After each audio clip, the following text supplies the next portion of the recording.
Hi ആൾ, എല്ലാവർക്കും ഒരു പുതിയ വീഡിയോയിലേക്ക് സ്വാഗതം. PSC മുൻവർഷങ്ങളിൽ ചോദിച്ച ചോദ്യങ്ങളും അതുമായി റിലേറ്റഡ് ഫാക്ട്സുമാണ് നോക്കുന്നത്. ക്വസ്റ്റ്യനിലേക്ക് പോവാം. ക്വസ്റ്റ്യൻ: ഇൻസുലിൻ എന്ന ഹോർമോൺ ഉൽപ്പാദിപ്പിക്കുന്ന അവയവം. ഇൻസുലിൻ എന്ന ഹോർമോൺ ഉൽപ്പാദിപ്പിക്കുന്ന അവയവം പാൻക്രിയാസ്. ഇൻസുലിൻ എന്ന ഹോർമോൺ ഉൽപ്പാദിപ്പിക്കുന്ന അവയവം പാൻക്രിയാസ്. അന്തർസ്രാവി ഗ്രന്ഥികളെയും ഹോർമോണുകളെയും കുറിച്ചുള്ള പഠനശാഖ. അന്തർസ്രാവി ഗ്രന്ഥികളെയും ഹോർമോണുകളെയും കുറിച്ചുള്ള പഠനശാഖ എൻഡോക്രൈനോളജി. എൻഡോക്രൈനോളജി. മനുഷ്യ ശരീരത്തിലെ എല്ലാ അന്തർസ്രാവി ഗ്രന്ഥികളെയും നിയന്ത്രിക്കുന്ന ഗ്രന്ഥി പീയൂഷ ഗ്രന്ഥി. മനുഷ്യ ശരീരത്തിലെ എല്ലാ അന്തർസ്രാവി ഗ്രന്ഥികളെയും നിയന്ത്രിക്കുന്ന ഗ്രന്ഥി പീയൂഷ ഗ്രന്ഥി. അപ്പോൾ അന്തർസ്രാവി ഗ്രന്ഥികളെയും ഹോർമോണുകളെയും കുറിച്ചുള്ള പഠനശാഖ എൻഡോക്രൈനോളജി. മനുഷ്യ ശരീരത്തിലെ എല്ലാ അന്തർസ്രാവി ഗ്രന്ഥികളെയും നിയന്ത്രിക്കുന്ന ഗ്രന്ഥി പീയൂഷ ഗ്രന്ഥി. ഗ്രന്ഥികളും അവ ഉൽപ്പാദിപ്പിക്കുന്ന ഹോർമോണുകളും. ഗ്രന്ഥികളും ഉൽപ്പാദിപ്പിക്കുന്ന ഹോർമോണുകളും. പീയൂഷ ഗ്രന്ഥി ഉൽപ്പാദിപ്പിക്കുന്ന ഹോർമോൺ സൊമാറ്റോട്രോപിൻ, പ്രൊലാക്റ്റിൻ. പീയൂഷ ഗ്രന്ഥി സൊമാറ്റോട്രോപിൻ, പ്രൊലാക്റ്റിൻ. ഹൈപ്പോതലാമസ്. ഹൈപ്പോതലാമസ് ഉൽപ്പാദിപ്പിക്കുന്ന hormone oxytocin, vasopressin.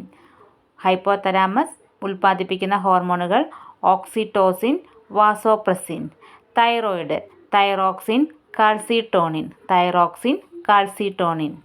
Parathyroid. Parathyroid, parathormone. Parathyroid ഉൽപ്പാദിപ്പിക്കുന്ന ഹോർമോൺ പാരാതെർമോൺ. അപ്പോൾ പീയൂഷ ഗ്രന്ഥി somatotropin, prolactin. Hypothalamus oxytocin, vasopressin. Thyroid thyroxine, calcitonin. Parathyroid parathormone. Pancreas. Pancreas ഉൽപ്പാദിപ്പിക്കുന്ന ഹോർമോണുകൾ insulin, glucagon. Adrenal, adrenaline, noradrenaline, cortisol. Pineal, serotonin, melatonin. അപ്പോൾ pancreas insulin, glucagon, adrenal, adrenaline, noradrenaline, cortisol. Pineal, serotonin, melatonin. Thymus ഉൽപ്പാദിപ്പിക്കുന്ന hormone thymosin. അണ്ഡാശയങ്ങൾ oestrogen, progesterone. വൃഷണങ്ങൾ testosterone, ഗർഭാശയം relaxin. അപ്പോൾ thymus, thymosin. അണ്ഡാശയങ്ങൾ oestrogen, progesterone. വൃഷണങ്ങൾ testosterone, ഗർഭാശയം relaxin. Glaucoma മനുഷ്യ ശരീരത്തിലെ ഏത് അവയവത്തെ ബാധിക്കുന്ന രോഗമാണ്? ഗ്ലൂക്കോമ മനുഷ്യ ശരീരത്തിലെ ഏത് അവയവത്തെ ബാധിക്കുന്ന രോഗമാണ്? കണ്ണ്. കണ്ണിനെ ബാധിക്കുന്ന അസുഖങ്ങൾ. കണ്ണിനെ ബാധിക്കുന്ന അസുഖങ്ങൾ ഏതൊക്കെയാണ്? ഹ്രസ്വദൃഷ്ടി, പ്രസ്ബയോപ്പിയ. പ്രസ്ബയോപ്പിയ അല്ലെങ്കിൽ വെള്ളെഴുത്ത്. ട്രക്കോമ, തിമിരം, സിറോഫ്താൽമിയ, ദീർഘദൃഷ്ടി, ഗ്ലൂക്കോമ, ചെങ്കണ്ണ്, വിഷമദൃഷ്ടി, നിശാന്തത, വർണ്ണാന്തത.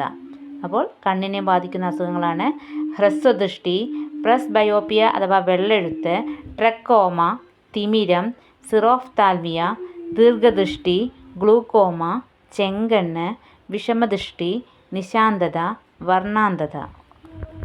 അടുത്ത ക്വസ്റ്റ്യൻ: സൂര്യപ്രകാശത്തിൽ നിന്ന് ലഭിക്കുന്ന വിറ്റമിൻ ഏത്? സൂര്യപ്രകാശത്തിൽ നിന്ന് ലഭിക്കുന്ന വൈറ്റമിൻ ഏത്? Vitamin D. സൂര്യപ്രകാശത്തിൽ നിന്ന് ലഭിക്കുന്ന വിറ്റാമിൻ ഡി.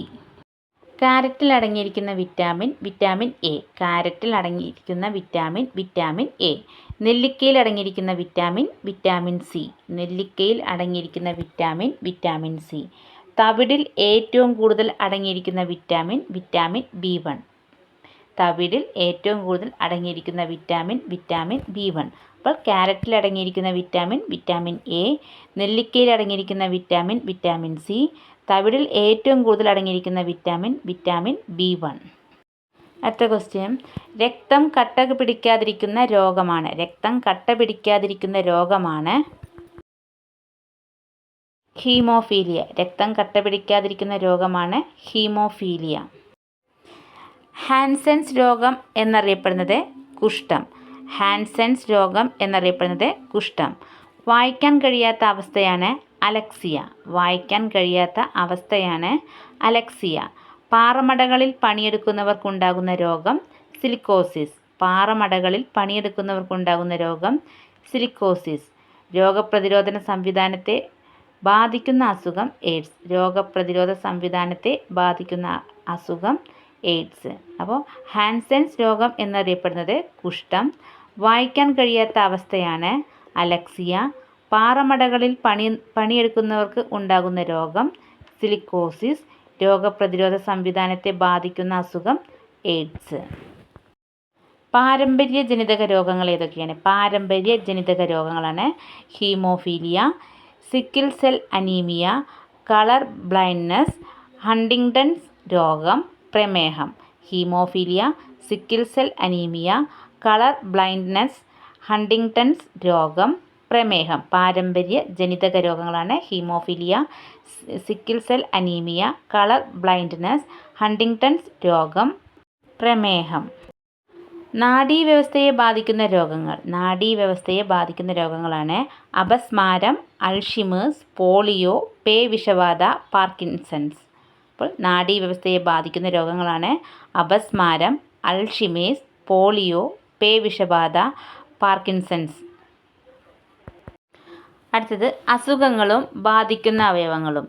അസുഖം ഹെപ്പറ്റൈറ്റിസ്. ഹെപ്പറ്റൈറ്റിസ് ബാധിക്കുന്നത് കരളിനെയാണ്. ഹെപ്പറ്റൈറ്റിസ് ബാധിക്കുന്നത് കരൾ. സോറിയാസിസ്. സോറിയാസിസ് അസുഖം ബാധിക്കുന്നത് ത്വക്കിനെയാണ്. സോറിയാസിസ് ത്വക്ക്. എക്സിമ. എക്സിമ ബാധിക്കുന്നത് ത്വക്കിനെയാണ്. എക്സിമ ത്വക്ക്. മെലനോമ. മെലനോമയും ത്വക്കിനെയാണ് ബാധിക്കുന്നത്. മെലനോമ ത്വക്ക്. മലേറിയ. പ്ലീഹ. മലേറിയ ബാധിക്കുന്നത് പ്ലീഹ. പാരാലിസിസ് നാഡീവ്യവസ്ഥ. പാരാലിസിസ് നാഡീവ്യവസ്ഥ. അസുഖം ബാധിക്കുന്നത് ഒന്ന് ഹെപ്പറ്റൈറ്റിസ് കരളിനെ ബാധിക്കുന്നു. സോറിയാസിസ് ത്വക്ക്. എക്സിമ ത്വക്ക്. മെലനോമ ത്വക്ക്. മലേറിയ പ്ലീഹ. പാരാലിസിസ് നാഡീവ്യവസ്ഥ. കുഷ്ഠം ബാധിക്കുന്നത് നാഡീവ്യവസ്ഥയാണ്. ഗോയിറ്റർ ബാധിക്കുന്നത് തൈറോയ്ഡ് ഗ്രന്ഥി. ഗോയിറ്റർ തൈറോയ്ഡ് ഗ്രന്ഥി. ഡിഫ്തീരിയ ബാധിക്കുന്നത് തൊണ്ട. ഡിഫ്തീരിയ തൊണ്ട. സാർസ് അതുപോലെ ക്ഷയം ശ്വാസകോശം. സാർസ് ക്ഷയം ശ്വാസകോശത്തെയാണ് ബാധിക്കുന്നത്. ടൈഫോയിഡ് കുടൽ. ടൈഫോയിഡ് കുടൽ. പയോറിയ മോണ. പയോറിയ മോണ. അപ്പോൾ കുഷ്ഠം ബാധിക്കുന്നത് നാഡീവ്യവസ്ഥയെ. ഗോയിറ്റർ തൈറോയ്ഡ് ഗ്രന്ഥി. ഡിഫ്തീരിയ തൊണ്ട. സാർസ് ക്ഷയം ശ്വാസകോശം. ടൈഫോയിഡ് കുടൽ. പയോറിയ മോണ. അപ്പോൾ അസുഖവും ബാധിക്കുന്നതും ഹെപ്പറ്റൈറ്റിസ് കരൾ, സോറിയാസിസ് ത്വക്ക്, എക്സിമ ത്വക്ക്, മെലനോമ ത്വക്ക്, മലേറിയ പ്ലീഹ, പാരാലിസിസ് നാഡീവ്യവസ്ഥ, കുഷ്ഠം നാഡീവ്യവസ്ഥ, ഗോയിറ്റർ തൈറോയ്ഡ് ഗ്രന്ഥി, ഡിഫ്തീരിയ തൊണ്ട, സാർസ് ക്ഷയം ശ്വാസകോശം, ടൈഫോയിഡ് കുടൽ, പയോറിയ മോണ.